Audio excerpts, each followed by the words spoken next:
ಕಾರ್ಯಕ್ರಮದ ವೇದಿಕೆಯಲ್ಲಿ ಆಸೀನರಾಗಿರುವಂಥ ಶ್ರೀ ಪದ್ಮನಾಭರು, ಪುತ್ತೂರು ನರಸಿಂಹಯ್ಯನವರು, ವಿದ್ಯಾಭೂಷಣ ಸ್ವಾಮಿಯವರು ಮತ್ತು ಇತರೆ ಗಣ್ಯರು, ಸಭೆಯಲ್ಲಿರುವಂಥ ಎಲ್ಲ ಬಂಧುಗಳು, ಒಂದು ಸುಂದರ ಅರ್ಥಪೂರ್ಣ ಕಾರ್ಯಕ್ರಮ ಅಂತ ನಾನು ತಿಳ್ಕೊಂಡಿದ್ದೇನೆ. ಯಾಕಂದರೆ ಇವತ್ತು ಸಮಾಜದಲ್ಲಿ ಗುರುತಿಸುವಂಥ ವ್ಯಕ್ತಿಗಳು ಶ್ರೀಮಂತರು ಮತ್ತು ಅಧಿಕಾರದಲ್ಲಿರುವವರು. ಆ ಹಿನ್ನೆಲೆಯಲ್ಲಿ ಸಾಧಾರಣ ವ್ಯಕ್ತಿಗಳನ್ನು ಒಳ್ಳೆಯ ಕೆಲಸ ಮಾಡಿದವರನ್ನು ಗುರುತಿಸಿ ಸನ್ಮಾನಿಸುವುದು ಬಹಳ ಕಮ್ಮಿ. ಆ ಹಿನ್ನೆಲೆಯಲ್ಲಿ ನಾನು ಗೌರಿ ನಾಗರಾಜ್ ಮತ್ತು ನಾಗರಾಜ್ ಅವರನ್ನು ಅಭಿನಂದಿಸ್ತಾ ಇದ್ದೇನೆ. ಈ ಒಂದು ಕಾರ್ಯಕ್ರಮದಲ್ಲಿ ಹಲವಾರು ವ್ಯಕ್ತಿಗಳಿಗೆ ಸನ್ಮಾನ ಮಾಡಿದ್ದಾರೆ.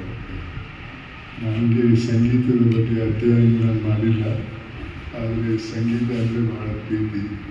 ಅದರಿಂದಾಗಿ ನನಗೆ ಕೊಟ್ಟಿರುವಂಥ ಪ್ರಶಸ್ತಿ ಸಂಗೀತ ಕೇಳ್ತೇನೆ ಅಂತ ಹೇಳಬೇಕು, ಹೊರತು ಸಂಗೀತದ ಬಗ್ಗೆ ನನಗೆ ಗೊತ್ತಿಲ್ಲ.